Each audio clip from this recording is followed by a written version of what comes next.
Sim. A gente tem até uma explicação antropológica para isso, né? Quando a gente começa muito a falar de alien agora para tudo, de OVNI. Quando a gente pega a história da humanidade, vou pegar os gregos pra gente iniciar. Os gregos acreditavam em cíclopes, aqueles seres que tinham um olho só. Por quê? Porque eles acharam na costa da Itália, em cavernas, crânios que tinham 2 dentes e um buraco no meio. Então, pô, isso é um ciclope, cara. Só que aquilo era uma espécie de elefante anã que vivia naquela região e que foi extinta.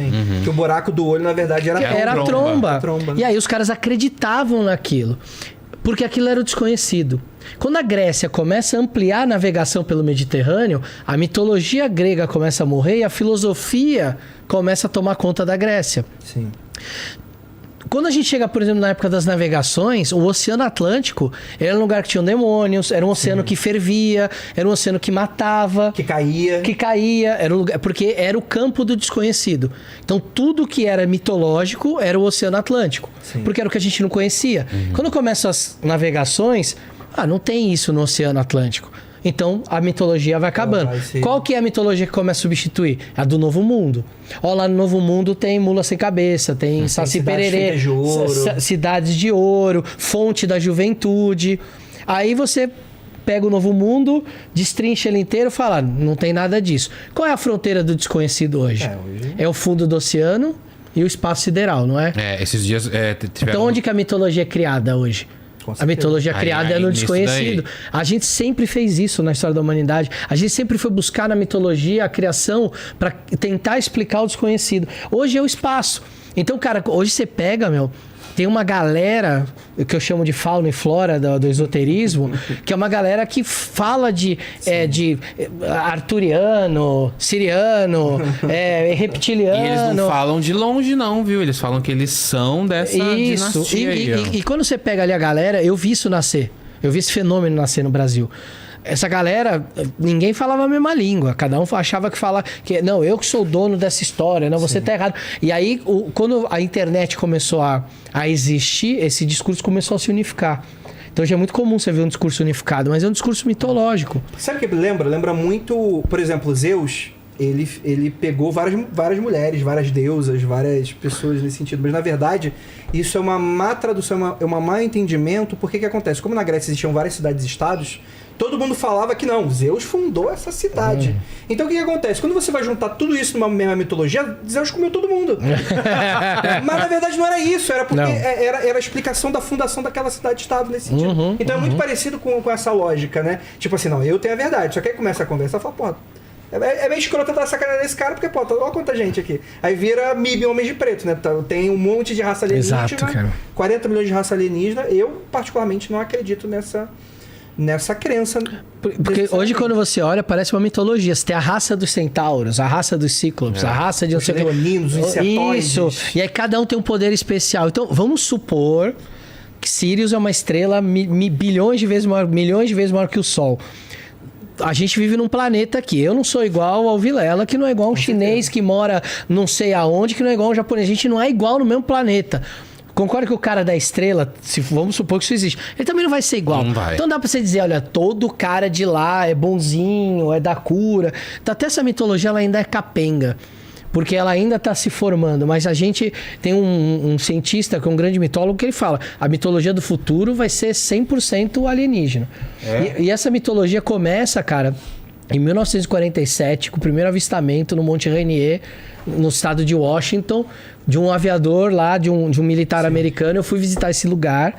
É um lugar incrível lá, um monte, né, do lado de Seattle ali. É 2 meses antes de Roswell. Isso, 2 meses antes de Roswell. Ali que começa, cara. Só que começa depois da Segunda Guerra Mundial, quando o foguete já era conhecido. Antes ninguém via foguete. Quem via, não, a galera que via luz, via um charuto voador, via formas geométricas que existiam. O foguete, ele nasce na Segunda Guerra Mundial, né? Aquela história do Von Braun, aquela história toda de invenção do foguete. E aí a galera começa a ver disco voador em foguete. Aí depois começa a ver o disco voador, né? Porque começa a ver os aviões com aerodinâmica. Ou seja, a mitologia ela vai sendo moldada, cara. E esse cara, ele fala, a mitologia do futuro vai ser alien. Olha como é que é coisa interessante. Porque assim, toda vez que a gente fala sobre alienígena, a gente não tá falando sobre alienígena. A gente tá falando sobre a gente. Toda vez que a gente olha pro céu e dê uma interpretação, a gente tá falando mais sobre a gente do que qualquer outro ser que exista nesse sentido.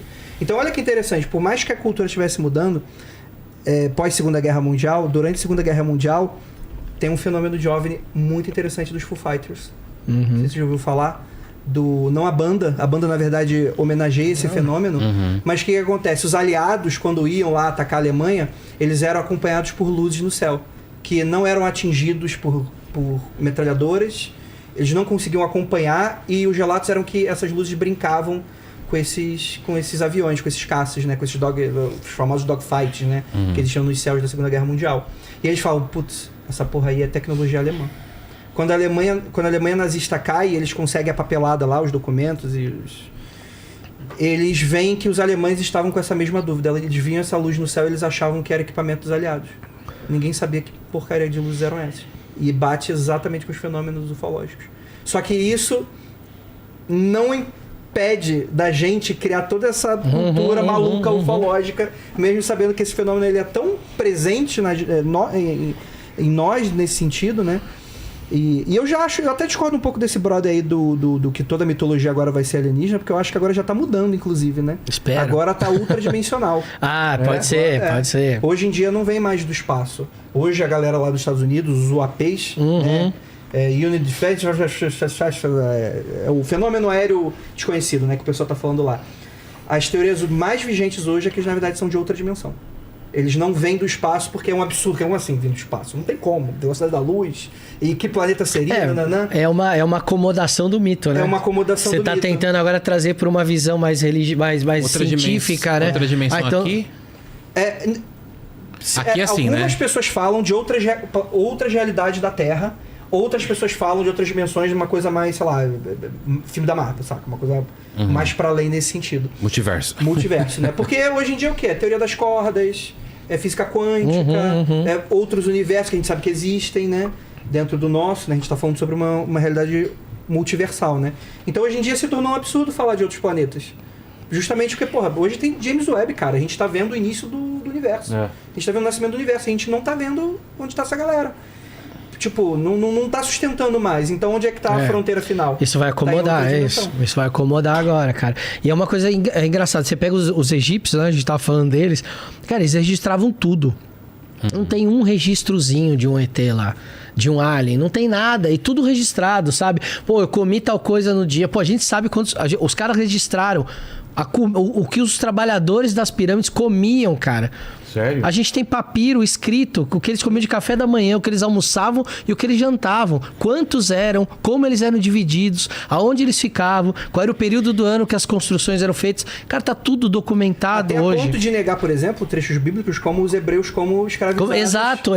Egípcios, não tem nenhum registro no Egito de escravidão hebraica e nenhuma, porque o modelo de escravidão que a gente conhece hoje, ele vem da Grécia, que era um modelo de propriedade.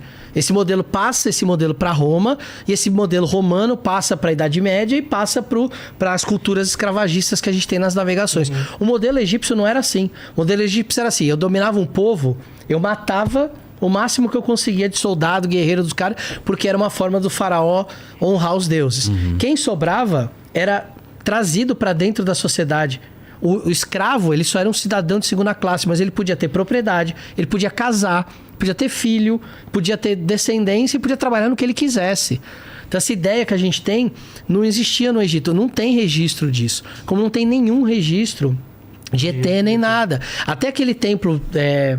O templo de Ábidos e o templo de Dendera, que são os dois templos que tem lá figuras mostrando isso, é uma sobreposição de hieróglifos, cara. Eu até acho que trouxe uma imagem aí, Kratos, pra mostrar, porque a galera olha e vê uma nave espacial e vê um helicóptero. Mas a gente tem aqui o pessoal não vai ouvir o áudio, né? Vocês viram esse vídeo aí? Não sei se vocês viram esse vídeo aí. É muito bom, é muito bom. No Instagram, de inteligência artificial.